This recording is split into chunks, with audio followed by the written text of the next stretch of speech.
네. 오늘 주님이 이 자리에 우리와 함께 하시는 줄 믿습니다. 우리가 성령의 불길로 온 천하의 복음을 전하며 살아가는 저와 여러분이 될 수 있기를 주의 이름으로 축원을 드립니다.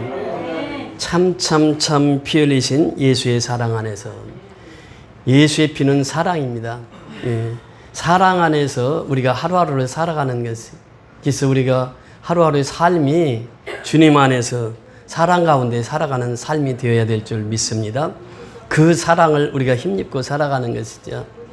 그래서 우리가 이 사랑 가운데 살아간다고 하는 것은 제일 먼저 우리가 하나님을 사랑하는 것이죠. 이 하나님을 사랑하고 또 하나님의 집인 교회를 사랑하는 것입니다. 여러분, 교회 올 때마다 여러분들 이렇게 보면 꽃이 식물에 우리 잘 가꾸어져 있습니다. 사단지에서 딱 보면은 이 상가 건물은 낡았어도 이 식물이 살아있으니까 아주 싱싱하니 해가지고 이 상가가 식물을 통해서 살아나는 그 모습을 보게 됩니다.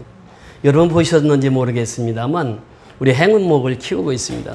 행운목은 몇 년마다 꽃이 핀다고 그러죠? 100년에 한 번씩 핀다고 그러는 거예요. 근데 100년에 한 번씩 피는 꽃이 지금 두 그루에서 쫙 꽃이 피었습니다. 우리 선교연합교회 좋은 일들이 계속해서 있을 줄 믿습니다. 이게 행운목이 피는 것은 쉽게 피는 꽃이 아니에요. 그런데 지금 활짝 펴 있습니다. 여러분 나가면서 한번 보세요. 그리고 이제 교회에 딱 들어오면은 제일 먼저 이 꽃이자가 향기를 바랍니다. 이 꽃이자 두 그루가 있는데 여기 오면 냄새가 딱 나요. 그래서 얼마나 아름다운지 몰라요. 그러면서 교회 안팎이 하나님의 은혜로, 하나님의 사랑으로 우리 선교연합교회를 사랑하고 여기까지 인도해 주신 줄 믿습니다. 제가 오늘 예물을 준비해서 드리면서 하나님 앞에 기도했습니다. 하나님, 이제 미얀마 선교가 33차에 이르렀습니다. 그렇잖아요? 이제 32차를 마치고 이제 이번 주부터 33차가 시작되는데 제가 이 선교헌금도 그랬어요. 제가 이제 암 수술, 3기 수술을 받고 나서부터 그때부터 시작했습니다. 그 이전까지는 그 생명의 귀중함을 깨닫지는 못했어요. 그런데 내 생명이 귀중하다는 것을 그때 비로소 깨닫게 된 것이죠. 그래서 그때부터 결심한 것이 매 선교할 때마다 선교헌금을 먼저 드려야 되겠다. 그래서 오늘 드리면서 하나님 앞에 기도했습니다. 하나님이 33차까지 이렇게 미얀마 선교를 할 수 있게 해주셔서 너무 감사합니다. 그 에베네셀의 하나님을 깊이 묵상했어요. 에베네셀의 하나님이 어떤 하나님이십니까? 미스바 성의를 하고 있을 때 블레셋 군대가 막강한 블레셋 군대가 쳐들어온 거예요. 이스라엘 백성들 다 죽이기 위해서. 그때 하나님께서 하늘에서 큰 우레를 내리셔서 블레셋 백성들을 다 물리치시고 그 돌비를 세워서 에베네셀의 하나님, 그러면서 그때 주신 말씀이 에베네셀의 하나님, 여기까지 인도하신 하나님, 우리 선교연합교회를 여기까지 인도하신 하나님, 그 하나님 날마다 찬양하면서 우리가 하나님 앞에 영광 돌리며 살아가기를 원합니다. 여러분들이 요즘에 얼마나 덥습니까? 이 더운 일터 속에서 현장에서 여러분들이 일하면서 또 하나님의 것을 하나님께 드린다고 하는 건 이게 쉬운 일이 아니에요. 우리가 그런 영광을 우리가 누리고 살고 이제 여러분들이 현장에서 일할 때 늘 하나님을 생각하고 교회를 생각하면서 그 현장에 있을 때에 하나님께서는 그 현장에도 하나님이 축복해 주실 줄 믿습니다. 예수님의 사랑 안에서 살아가는 것이에요. 그래서 우리가 오늘 본문에 보면은 성경은 본래 한글로 되어 있었거든요. 장절이 없었습니다. 근데 중간에 이 장절을 했어요. 장절을 나눴습니다. 그래서 신구약을 나누고 이제 마태, 마가, 누가, 요한 이런 복음서를 나누고 그 장절이 있게 되었는데 우리가 이 성경을 읽을 때마다 여러분들이 기억해야 될 것이 있습니다. 책은 어떤 책일수록 가장 귀한 책입니까? 책은 고전을 많이 읽으라고 그래요. 고전 중에 최고의 고전은 무엇입니까? 성경이에요, 성경. 그래서 성경을 읽어야 돼요. 성경은 최고의 고전이에요. 그러니까 이 성경을 보면은 이 세상이 보이고, 성경을 보면은 우리가 사는 세상이 보이고, 성경을 보면 모든 것이 다 보이는 거예요. 그래서 성경을 읽을 때도 이제 우리가 그 매일처럼 그 성경을 깊이 읽어야 돼요. 성경을 읽을 때 여러 가지 번역서들이 나와 있습니다, 요즘에는. 그래서 이제 번역서들을 보면은 최근에 번역된 성경일수록 우리 현대인들이 읽기가 아주 쉽게 번역이 되어 있어요. 그러니까 오래된 성경일수록 좀 우리하고 거리감이 있어 보이는데 최근에 번역된 성경을 보면 우리의 삶의 그 글로서 옮겨놓은 것이라 현대인 성경은 더 쉽습니다, 읽기가. 그래서 이 현대인의 성경이나 새 번역에 보면은 오늘 본문이 16절부터 시작되지 아니하고 그 위에 지난주에 보았던 15절부터 시작이 됩니다. 15절부터 한 패러그래프로 시작이 돼요. 그 15절 올라가서 보십니다. 오늘 본문 14장 15절 시작. 너희가 나를 사랑하면 나의 계명을 지키리라. If you love me, keep my commandment 그래요. 이것이 이제 성경의 번역입니다. 그런데 요즘 새로운 번역을 보니까 거기에다 you will이라고 하는 단어를 더 붙였어요. If you love me, you will keep my commandment. 그래서 이제 이것을 양 권사님이 영어 선생님이잖아요. 영어 선생님한테 물어봤어요. 이거 어떤 게 강한 의지를 나타내느냐 그랬더니 현대인의 번역이 강한 의지를 나타내고 있다는 거예요. 우리 교회에 영어 선생님이 있어서 참 좋아요. 저기 성경을 볼 때마다 영어로 이제 네 구절을 보고 그다음에 우리말로 네 번역서를 그러니까 8가지 번역서를 매일 성경의 본문을 읽습니다.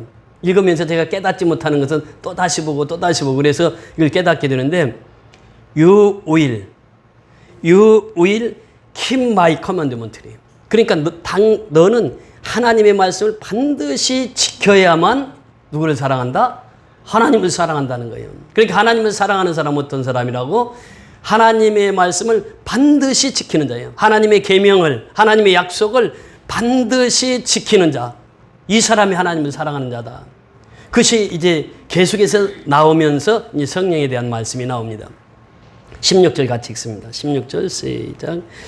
내가 아버지께 구하겠으니 그가 또 다른 보혜사를 너희에게 주사 영원토록 너희와 함께 있게 하리니. 내가 아버지께 구하겠으니 그래요. 지금 예수님은 뭐라고 말씀하셨습니까? 요한복음 13장에서 그 고별 설교를 하기 전에 뭐부터 했죠? 세족식부터 했습니다. 그래서 실물 설교를 하신 거예요. 예수님은 말씀 한마디 하지 않고 제자들의 발을 다 씻겨주잖아요. 그러면서 행함을 먼저 보여주신 거예요. 이제 십자가에 죽기 하루 전에 그 행한 행동입니다. 그리고 나서 고별 설교를 하는 거야. 하나님을 사랑하고 내 이웃을 사랑하라. 내 몸처럼 사랑하라. 그 세 계명을 주시는 거예요. 요한복음 13장 34절 35절. 그러면서 예수님은 이제 나는 십자가에 죽어야 된다 선언을 하는 거예요. 그러니까 제자들 속에 무엇이 있겠어요? 근심이 많았어요. 왜? 예수님이 십자가에 죽으신다고 하거든. 예수님이 떠난다고 하거든. 예수님이 계실 때는 자기들이 너무 편하게 그렇게 생활해 왔는데 모든 거 예수님께 다 이름을 했으니까 예수님이 인도하는 대로만 따라다니면 됐는데 예수님이 십자가에 죽으신다는 거예요. 그러니까 마음에 근심이 오는 거예요. 예수님께서 그 첫 설교의 첫 절에 뭐라고 말씀하셨습니까? 너희는 마음에 뭐하지 말라고요? 근심하지 말라는 거예요. 제자들이 다 근심하고 있거든, 지금. 예수님이 떠난다고 하니까. 다 근심하고 있는데 너희는 마음에 근심하지 말라. 누구를 믿으니 또 누구를 믿으라고요? 하나님을 믿으니 또 나를 믿으라. 하나님과 나는 하나다. 그 말이에요. 하나다. 그 하나님을 믿으니 또 나를 믿으라. 그리고 내가 곧 길이고 진리고 생명인데 아버지께로 올 자는 길과 진리와 생명 되신 예수를 믿지 않고는 아버지께로 올 자가 없다는 거예요. 그 말씀을 하시고 이제 예수님께서 오늘 계속해서 말씀하십니다. 너희가 나를 사랑한다고 하면은 누구의 말씀을 지켜야 된다고요? 하나님의 말씀을 지켜야 된다는 거예요. 하나님의 말씀대로 살아야 된다는 것이에요. 그러면서 이 보혜사를 말씀하십니다. 여러분 이 말씀을 하시고 예수님은 십자가에서 죽습니다. 십자가에서 죽으시고 사흘 만에 부활하십니다. 부활하시고 예수님은 승천하십니다. 승천하실 때 사도행전 1장에 보면은 이 천사들이 보는 데서 승천을 하시잖아요.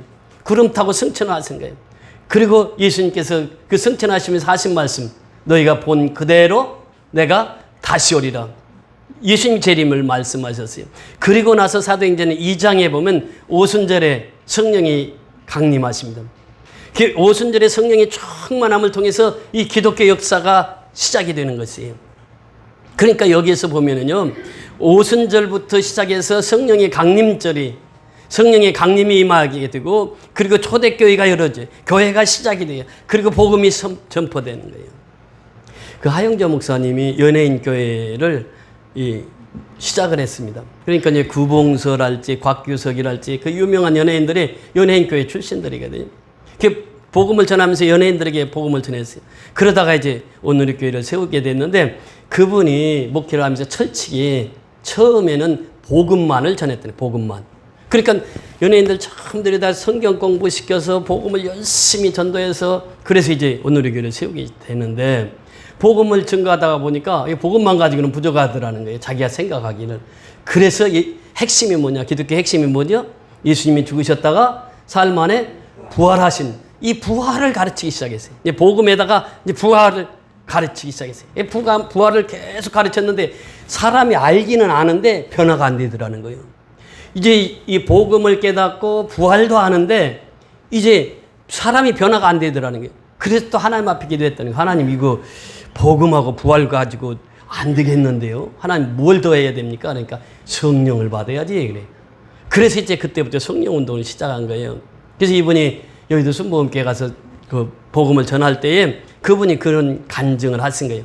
제가 처음에는 복음으로 시작했다가 부활로 시작했다가 성령을 시작하니까 교회가 이렇게 오늘의 교회를 세울 수 있고 지금도 거기서 방송하잖아요. 기독교 방송. 그러니까 사람은 그래요. 사람은 복음만으로도 또 부활만으로도 안 되고 뭐가 있어야 된다고요? 성령이 임해야 돼. 성령이 임하기 전까지는 하나님 역사가 이루어지지가 않아요. 그래서 예수님 직접 말씀하시는 거예요. 16절에 보니까 보혜사라 내가 아버지께 구하게 했으니 누가? 예수님이 친히 구하는 거예요. 왜? 제자들이 너무 근심하고 있거든. 두려워하고 있거든. 그 예수님이 십자가 져야 되거든. 이게 아버지 뜻이거든. 그러니까 예수님이 구하는 거예요. 기도하는 거예요. 예수님이. 누구를 위해서? 우리를 위해서, 제자들을 위해서 기도하는 거예요. 기도하는데 뭐라고? 그가 또 다른 보혜사를 너에게 주사 그래요. 또 다른 보혜사라는 거예요. 그럼 보혜사가 있다는 거예요? 없다는 거예요? 있어요. 그런데 그 보혜사가 누구일까요? 그분은 예수요. 예수가 보혜사란 말이에요. 예수가 컴포터예요. 위로자예요. 예수가 카운셀러예요. 상담자라면 예수가 변호사예요. 변호해주는 변호사예요. 예수가 우리를 지금까지 도와주셨어요. 헬퍼란 말이죠. 우리의 연약함을 도우시는 분이 예수예요. 그러니까 그분이 보혜사라는 거예요. 그래서 그는 보혜사, 즉 자신을 두고 하는 말이에요. 그 예수님께서 보혜사로 이 땅에서 사셨는데 제자들과 함께 사셨는데 이제는 또 다른 보혜사를 이렇게 표현합니다. 그 예수님과 똑같은 그런 보혜사를 너희에게 주겠다. 그분이 누구입니까? 그분이 성령이에요. 성령을 약속하신 게 지금 나는 떠나지만 또 다른 보혜사를 너희에게 주겠다 그래요. 그렇게 예수를 믿고 세례를 받으면 무엇이 임한다고요? 성령이 임해요. 그래서 우리 예수 믿고 세례 받은 자들은 내 마음속에 누가 살아계세요? 성령님이 살아계세요. 성령님이. 그러니까 예수님께서 바로 그 윗절에 말씀하시잖아요. 너희는 내가 한 것도 할 것이요 나보다도 더 큰 일을 너희가 행하리라. 더 큰 일. 예수님보다 더 큰 일. 그게 누구예요? 성령 받은 자들이. 성령 받은 자들. 내 속에 성령님이 거하시면 예수님보다 더 큰 일을 한다는 게 이것이 사도행전의 역사라고 말씀드렸잖아요. 사도행전 보세요. 사도행전 베드로 행전이 바로 1장부터 12장까지요. 13장부터 마지막 28장까지는 바울 행전입니다. 이시 베드로 행전, 바울 행전을 보면 성령을 받고 나서 하나님의 일을 했다는 거예요. 성령을 받고 나니까 베드로가 외치니까 3,000명이 회개하고 돌아오고 또 외치니까 안전병이가 일어나고 이것이 바로 이 초대교회 역사 아니에요? 그러니까 바울이 성령의 충만함을 받으니까 이제는 그 불모지 가서 복음을 전해요. 바울의 선교지는요, 아무것도 모르는, 예수를 모르는 그곳에 가서 선교를 하거든요. 그러니까 우리가 생각하기는 바울은 공부를 많이 했고 명석하고 똑똑하고 그런데 그 바울 같은 사람을 예루살렘에서 목회를 하게 해야 되는데 우리 생각은 그래요. 많이 배운 사람이고 또 지식천들이 많은, 지금으로 말하면 서울에서 목회를 해야 되는데 바울은 어디에요? 저 미얀마 가서 선교하고 저 방글라데시 가서 선교하고 그랬단 말이에요. 지금으로 말하면. 근데 베드로는 배우지도 못했어요. 배우지도 못했는데 예루살렘 한복판에 세워서 예루살렘 교회를 이끌어가게 하잖아요. 이게 하나님 뜻이라. 여기서 무엇을 우리가 깨달을 수 있느냐? 하나님을 만나는 길에는 지식으로 되지 않아요. 과학으로 되지 않는다는 거예요. 지식 가지고 한다고 하면은 바울이 훨씬 베드로보다 낫죠. 그런데 하나님은 그 바울은 바울대로 써. 베드로는 베드로대로 써. 못 배운 사람 못 배운 대로 써. 많이 배운 사람 많이 배운 대로 써. 그런데 중요한 것은 지식 가지고는 안 된다는 거예요. 근데 우리는요, 지식 가지고 복음을 전하려고 그래. 지식 가지고 부활을 하려고 그래. 아니 된다는 거예요. 성령이 임하지 않고는 하나님의 일이 이루어질 수 없다는 거예요. 우리가 미얀마 선교도 그렇잖아요. 지금 33차까지 오면서 하나님의 역사거든요. 이게 성령의 역사거든요. 농어촌 선교도 역시 마찬가지고 우리가 현장에서 일하면서 이 어려운 시기에 그래도 이 선교연합기를 하나님께서 붙들고 계시고 쓰시고 계시는 거 보세요. 이 성령의 역사거든. 다른 길로는 설명이 안 돼. 그렇잖아요. 어떻게 설명을 하겠어요? 우리가 이 숫자에서 미얀마를 섬긴다는 건 누구도 이야기로 해서 이해시키기가 힘들어요. 이 성령의 역사니까 그래요. 그러니까 예수님께서 내가 보혜사야. 그런데 이 보혜사 나는 십자가에 못 박혀야 돼. 이것이 아버지의 뜻이야. 아버지 뜻대로 해야 되거든. 그러니까 내가 떠나면 무슨 보혜사를 주겠다고요? 다른 보혜사, 이 알로스라고 하는 다른 또 파라클레테토스라고 하는 이제 협력자, 조력자를 너에게 보내주겠다. 상담자, 나와 같이 상담하던, 나와 같이 너희들을 도와준, 나와 같이 너희를 변호해준 그 변호사를 너에게 붙여줄 거야. 제가 재판을 해봤잖아요. 재판에 가니까 1차, 2차 계속 출두를 했거든요. 출두해서 이제 변호사를 대동하고 갑니다. 그러면 저는 가서 말 한마디 안 해요. 누가 합니까? 변호사가 다 해. 우리 사정을 변호사가 제일 잘 알아. 왜? 다 공부했거든. 그래가지고 내가 깨달은 게 뭐냐면 이 논문 쓰는 거가 똑같더라고 보니까. 대학원에서 논문 쓸 때 했는데 변호사들이 그렇게 논문 쓰듯이 서론 본론 결론해가지고 내 사정을 다 변호하는 분이 누구라고? 변호사예요, 변호사.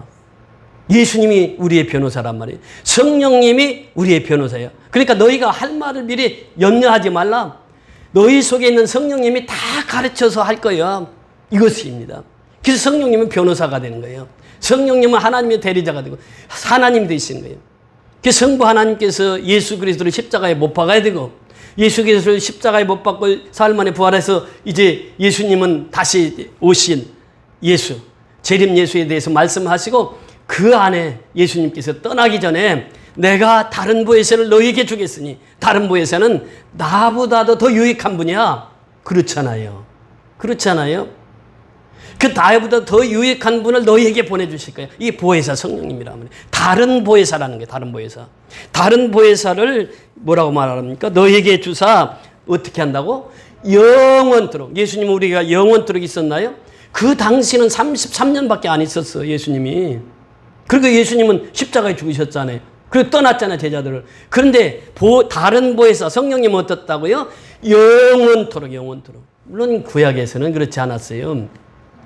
구약에서는 사울을 세울 때에 성령님에서 사울을 세웠습니다 왕으로. 그런데 이 사울이 하나님 떠나버리는 거예요. 그리고 뭐 접신녀를 찾아가고 지금으로 말하면 무당 찾아가서 이 점을 보고 그러는 거예요. 하나님께서 제일 먼저 떠난 게 뭐냐? 하나님의 무엇이 떠났더라? 하나님의 영이 떠났더라. 영이. 하나님의 영, 성령이 떠났단 말이에요. 성령이 떠나면 뭐예요?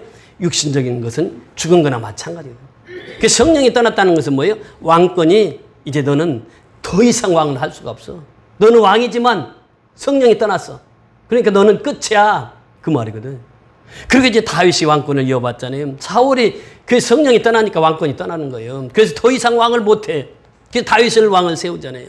그 다윗이 하나님 앞에 기도할 때마다 어떤 기도를 합니까? 주여 나를 불쌍히 여겨주시고 내 속에 있는 무엇이? 성령이 성신이 떠나지 마게 하옵소서. 왜? 봤거든. 사울을 봤거든. 사울이 성령이 떠나니까 왕권이 뺏겨버리더라고. 다윗이 그래서 하나님 앞에 기도할 때마다 성신이 나에게서 떠나지 않게 하소서. 시편 51편 11절에 보면 그 말씀을 하십니다. 그러니까 늘 성령 중심의 삶을 살아요 다윗이. 그러면서 이 구약에는 성령님이 오셨다가 떠나기도 하고 그러셨어요. 그런데 오늘 예수님께서 뭐라고 말씀하십니까? 다른 보혜사 성령이 너에게 오면은 그 성령은 어떻게 한다고요? 영원토록 영원토록. 누구와 함께 하시겠다고? 너희와 함께 하시겠다는 영원토록. 그렇게 다른 보혜사가 더 큰 일을 한단 말이죠. 그 예수님께서 그 말씀을 하시는 거예요. 영원토록 너희와 함께 있게 하리라. 예수님 말씀하신 거예요. 그래서 성령은요. 우리의 연약함을 도우시는 분입니다. 우리 로마서 8장을 한번 보실까요? 로마서 8장에 보면 성령에 대해서 우리에게 잘 말씀해 주고 있습니다. 로마서 8장 26절 같이 보십니다. 로마서 8장 26절. 제가 먼저 26절을 읽습니다. 이와 같이 성령도 우리의 연약함을 도우시나니 우리는 마땅히 기도할 바를 알지 못하나 오직 성령이 말할 수 없는 탄식으로 우리를 위하여 친히 간구하시느니라. 27절 28절 같이 읽습니다.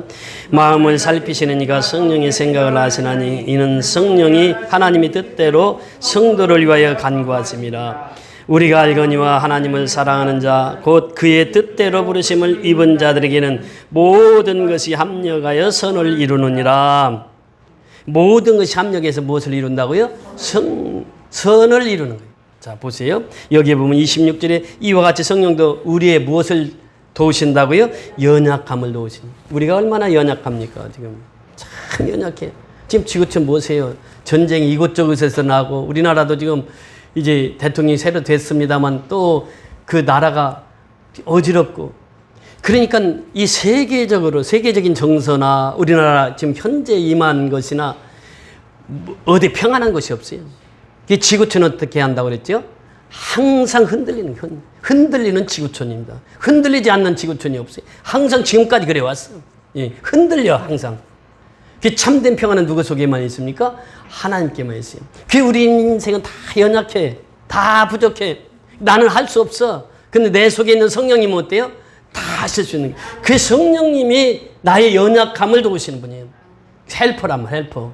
그 나의 연약함을 도우시는 분은 성령님밖에 없다는 거예요. 그래서 나의 성령도 우리의 연약함을 도우시나니 우리는 마땅히 기도할 바를 알지 못하나 그렇잖아요. 우리 기도 못해서 이런 현상이 나타나잖아요. 나라에 어려움이 왜 옵니까? 예수 믿는 사람이 기도 제대로 못하니까 나라가 어려움이 오는 거죠. 전 세계가 왜 그렇습니까? 지금 그렇단 말이죠. 미국 같은 데 보세요. 소수인권법 통과해가지고 동성애 다 찬성하고 지금 우리나라도 머지 않았단 말이지 이게. 지금 이제 그게 통과되면요. 설교도 이제 마음대로 예수만 믿으라고 설교를 못한다니까. 그런 시대가 와요. 그럼 교회가 그냥 급감합니다. 지금도 코로나를 통해서 얼마나 많은 교회들이 지금 교인들이 떠났습니까? 그런데 앞으로 더한 것이 온단 말이죠.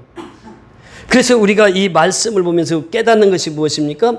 기도할 바를 알지 못해요. 마지막 때가 되면. 기도를 안 한다니까. 기도할 바를 알지 못해. 그런데 오직 성령이 말할 수 없는 탄식으로 누구를 위하여?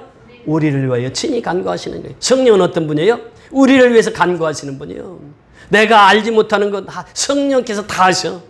내 속에서 탄식해. 내가 하나님 뜻대로 살지 않으면 누가 내 속에서 탄식한다고요? 성령님이 탄식해. 너 그렇게 살면 안 돼. 성령은요, 심판까지 하시거든요. 그러면서 속에서 탄식하면서 나를 위해서 기도해 주시는 분이 누구라고요? 성령님. 내 속에 계신 성령님이 나를 위해서 기도하세요. 그러면서 눈물로 탄식하면서 기도하시는 분이 성령님이에요. 27절 보세요. 마음을 살피시는 이가 성령의 생각을 하시나니 이는 성령이 하나님의 뜻대로 성도를 위하여 간구하십니다. 누구의 뜻대로? 하나님의 뜻대로. 그 성령은요, 하나님 뜻에서 벗어나서는 역사를 하시지 않습니다. 항상 그래요. 예수님의 뜻을 벗어나서 역사하지 않아요. 그 성령의 역사는 하나님의 뜻 안에 있어요. 예수님의 뜻 안에 있다는 거예요. 그래서 성령은 항상 하나님의 뜻을 구해요.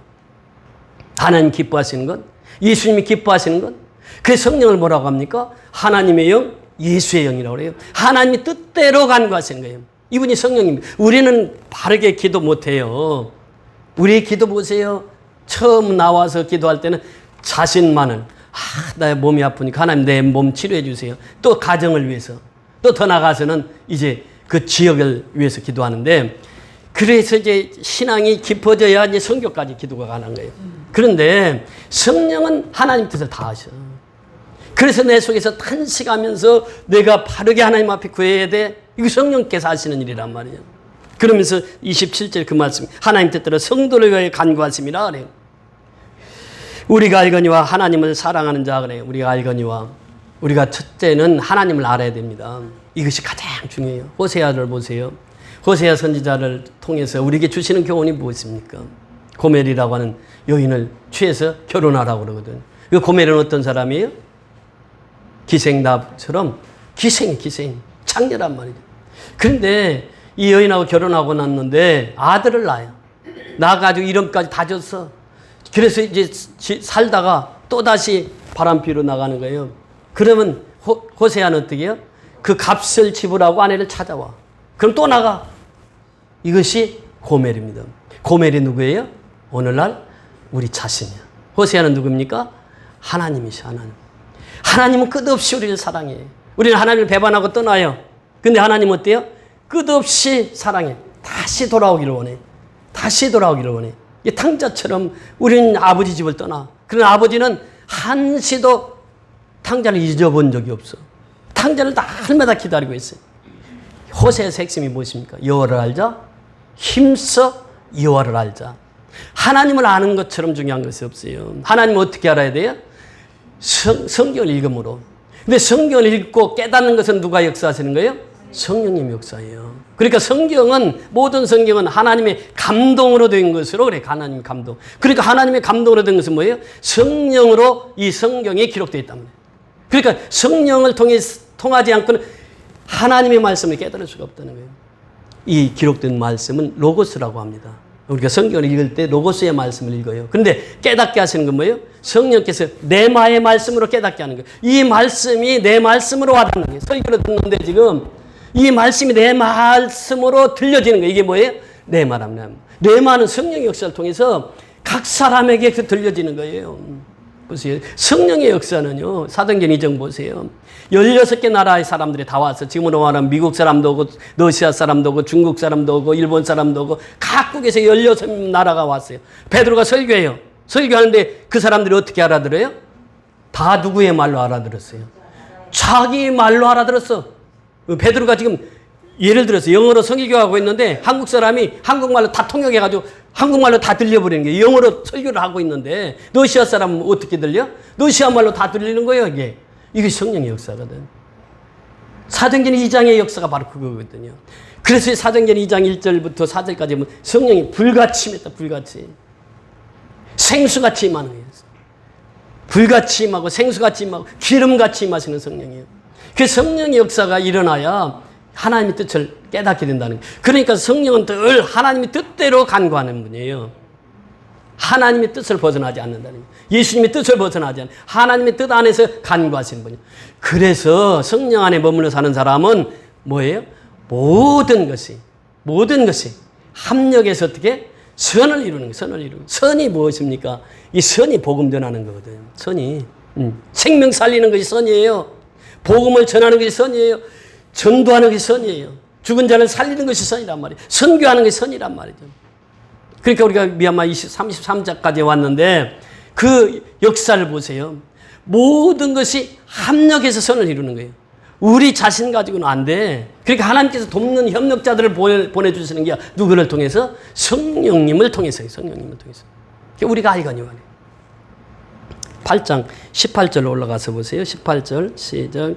생각하건대 현재의 고난은 장차 우리에게 나타날 영광과 비교할 수 없다. 성령 충만한 사람은요. 고난이 오면 어때요? 이거 하나님이 축복의 통로구만 이렇게 깨닫는 거예요. 이게 성령이 충만한 사람이요. 고난이 오면은 고난 때문에 도망가고 고난 때문에 세속에 빠지고 고난 때문에 하나님 떠나는 이 성령이 없는 사람들이에요. 성령이 충만한 사람 고난이 오면 어떻게 한다고요? 이거 하나님 축복 주시려고 나에게 고난 주셨구나. 이것이거든요. 그러니까 이 바울은 그렇게 고백합니다. 생각하거늘 현재의 고난은 어때요? 장차 우리에게 나타날 영광과 어떻게 비교할 수 있다 없다? 비교할 수 없다는 거예요. 지금 고난 받는 거 장차 우리가 들어가서 하늘나라에서 누릴 그 영광과 비교할 수가 없다니. 비교할 수가. 그래 고난이 오면은 성도들은 어때요? 더 하나님 앞에 매달리네. 그렇잖아요. 주기철 목사님 보세요. 신사참배 때 옥에 갇히잖아요. 갇혔을 때 그 옥에서 얼마나 많은 고문을 받습니까? 주기철 목사님이 많이 배우지 않는 분이 아니에요. 많이 배우신 분이에요. 똑똑하신 분이에요. 그런데 때리면 때릴수록 더 예수를 전해요.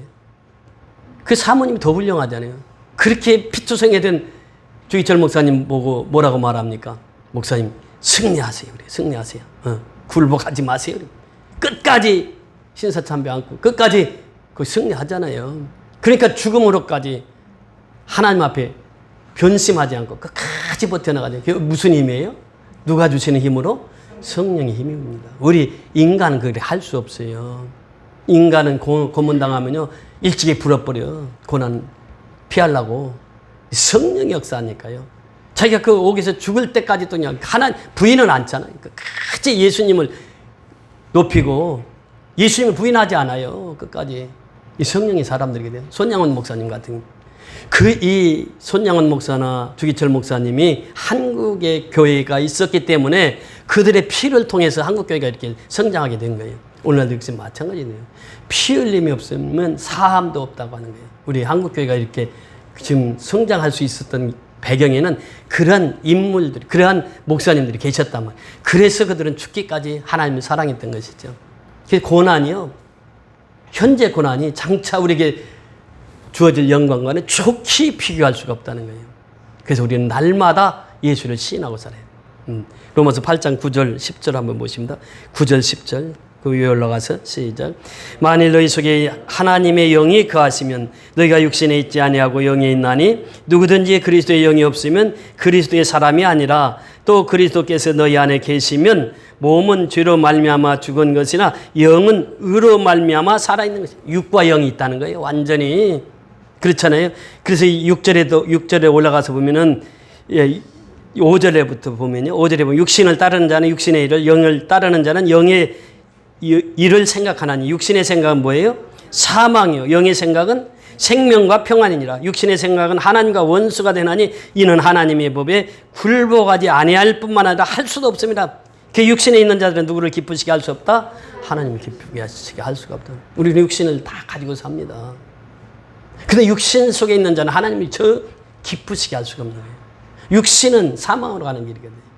그러나 영은 생명과 평안이야. 생명과 평안이요. 그래서 이 14절에 63절에 보면 너희가 육신대로 살면 반드시 뭐라고 해요? 죽을 것이라도 영으로서 몸을 행실을 죽이면 어떻게 산다.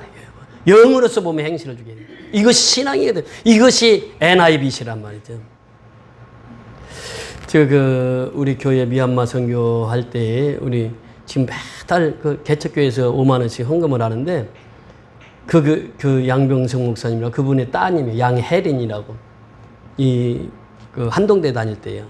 우리 교회 소식을 듣고 그분이 이제 문화부장인가 하면서 총학생장하고 상의를 한 거예요. 이제 그 한동대에서 학생들이 선교 헌금을 모금을 했는데 어디로 보낼 것인가. 근데 그때 여러 교회들이 등장했는데 그 헌금이 다 어디로 왔어요? 선교연합교회로 보냈어요. 그 자매가 간증하는 것을 이렇게 들었는데 그가 그 한동대에 건축학과를 나왔더라고요, 보니까. 근데 그 오빠가 교통사고로 소천하셨어. 그 목사님 나보다 한 10살 정도 밑에신데 큰 교회에서 사역하다가 목사 갑자기 큰아들이 교통사고로 소천했어. 그래서 이제 그걸로 해서 개척교회를 세운 거예요. 방화동이다. 그러니까 아들을 피로 교회를 세운 거예요. 그리고 이제 그 밑에 딸이 있었는데 양혜린이 그 딸이. 근데 그 딸이 아버지 어머니 있을 때는 개척교회니까 맨날 반주하고 그렇게 살았어. 근데 한동대로 딱 가니까 기숙사 가야 되잖아요. 뭐 한동대가 한 거리가 엄청 멀잖아요. 그러니까 기숙사를 가. 그때부터는 해방이 된 거예요. 예배를 안 드렸다는 거예요. 하나님이 계시면 어떻게 사랑하는 종의 아들을 교통사고로 가게 하고 또 같이 살던 삼촌이 또 자살을 하고 그러면서 그 비극의 역사들이 그 주변에 또 자기 선배 하나가 심장마비로 가고 선배 둘이가 심장마비로 가고 그러면서 그 어린 나이에 그런 것들을 많이 경험을 한 거예요. 그래서 예배를 안 드린 거예요. 근데 어느 날 NIBC라고 하는 선교회가 그게 뭐냐면 갈라디아서 2장 20절입니다. 내가 그리스도와 함께 십자가에 못 박혔나니 그는 이제는 내가 산 것이 아니 오직 내 안에 그리스도께서 사신 것이다. 이제 내가 사는 것은 오직 나를 위하여 죽으신 예수만을 바라보고 사는 그 NIBC라는 거예요. N, not I. 나는 아니다는 거예요. But Christ. 이것이 NIBC거든요. 그 선교회 거기를 선교 회원들이 계속해서 전도를 합니다. 그렇게 졸업을 앞두고 선교지 한 번만 가자고. 캄보디아 선교하는데 꼭 한 번만 가자고. 그래서 얘기해가지고 그래서 이제 선교지를 간 거예요. 선교지 가서 하나님을 만나게 된 거예요. 4년 동안 예배를 드리지 않았는데, 목사의 딸인데. 그런데 선교지 가서 하나님을 만나고 선교사로 가겠다고 지금 준비를 하고 있더라고요.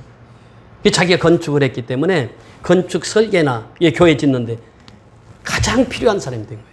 그래서 아프리카 가서 그 선교하겠다고 그렇게 준비를 하고 있더라고요. 제가 그것을 보면서 한 사람이 자기가 그 고백을 하는 거예요. 성령이 임하니까 인생이 완전히 바뀌어지더라는 거예요. 하나님이 살아계심을 자기가 날마다 경험하고 산다는 거예요. 그러면서 인생이 완전히 바뀌어진 거예요. 선교지 가서요, 하나님을 만나고 나서 그 인생이 완전히 바뀌어진 거예요. 오늘날도 역시 마찬가지예요. 성령이 임하게 되면 나는 죽고 누구로 살아요? 예수로 사는 거예요. NIBC. 나는 죽고 예수로만 사는 것이에요. 이것이 성령이 임한 자의 삶입니다. 성령이 임한 자는 절대 자기를 나타내지 않아요. 나는 죽었는데 어떻게 죽은 자가 말하겠어요? 예수만 나오는, 예수만. 그 심령 속에 예수만 있는 거예요. 그게 성령이 임한 사람의 특징이 뭐냐? 예수만 나오는 거예요. 그러니까 육신으로 살면 반드시 죽어요. 반드시 죽어요. 그래서 이 14절 내려가서 보면 뭐라고 말씀하십니까? 무릇 하나님의 영으로 인도함을 받는 사람은 곧 누구의 아들이라? 하나님의 영으로 인도함을 받아야 돼요. 매일처럼. 그러면서 15절에 보면 너희는 다시 무서워하는 종의 영을 받지 아니하고 양자의 영을 받았으므로 우리가 아빠, 아버지라고 부르짖느니라. 누구를? 하나님을 아빠, 아버지 부르짖는 거예요. 이게 성령이 임해야 이 진짜 아빠를 만날 수 있는 거예요. 진짜 아버지를 만날 수가 있다는 거예요. 성령이 임해야. 그래서 중요한 것은 뭐냐? 지금도 성령의 역사를 통해서 하나님은 일하신다는 거예요. 그거잖아요, 지금. 보혜사 성령. 그분이 누구예요? 진리의 영이란, 진리의 영. 그렇잖아요. 오늘 본문 돌아와서요. 17절에 보세요. 17절에. 요한복음 14장 17절 시작.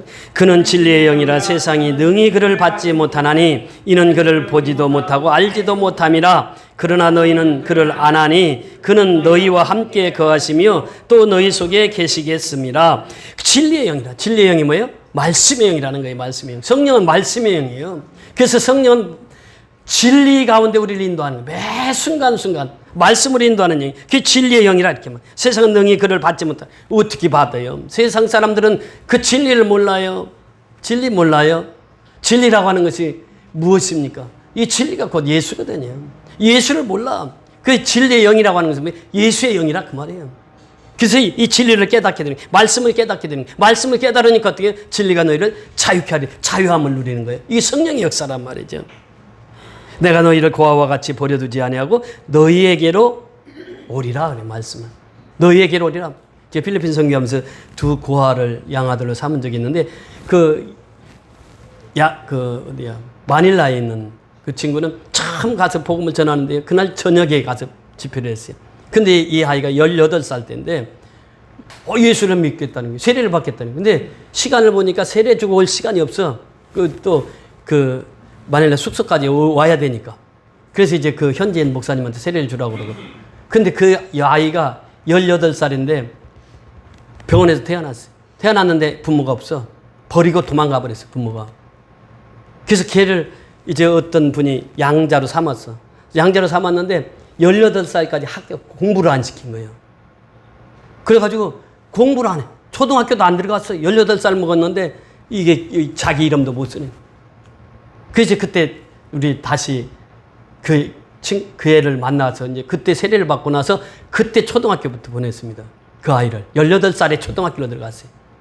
나중에 이제 대학 갈 때 그때 이제 장학금을 계속 우리 교회에서 줬거든요.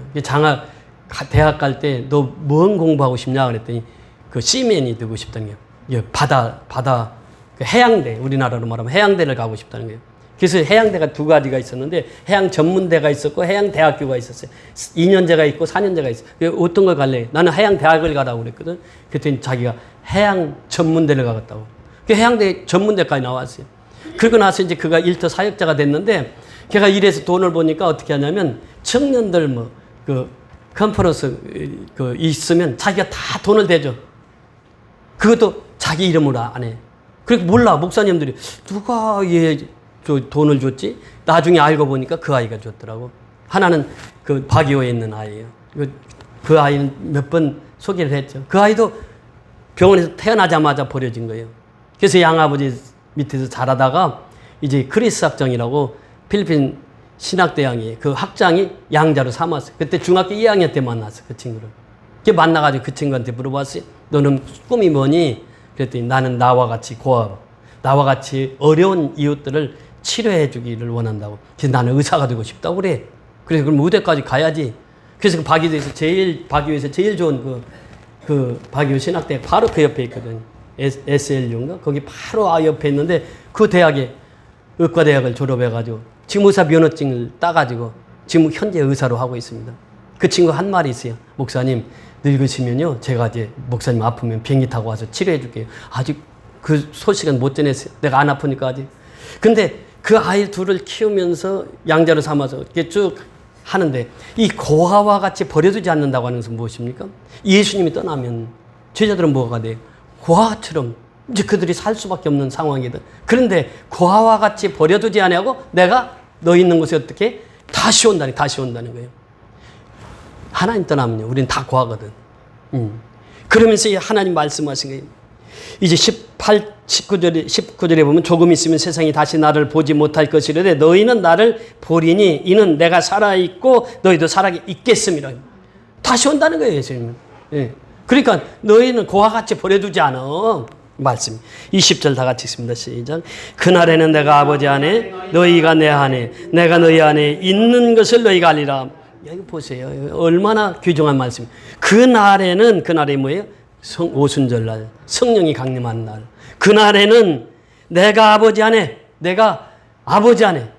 성부 하나님 안에 예수가 성부 하나님 안에 너희가 내 안에 너희가 예수 안에 그 말이에요. 내가 너희 안에 예수가 우리 안에 있는 것을 너희가 알리라.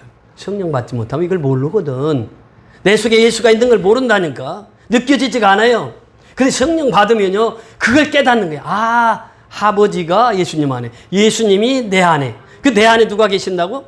예수님이 계시고 성령님이 계신 거예요 지금 내 안에. 근데 그것을 어떻게 깨닫느냐? 오순절날 성령 받으니까 깨달아지더라는 거예요. 그날에는 지금은 아직 몰라 너희들이. 그런데 그날이 오면 오순절날 성령이 임해서 성령이 너희들에게 임하면 너희가 알아. 예수가 내 안에 계신다는 거예요. 성령님이 내 안에 계시다는 걸 알아요. 그래서 말씀하시잖아요. 너희가 성령의 전인 줄 알지 못하느냐. 고린도전서 3장 16절을 통해서 그 말씀하시잖아요.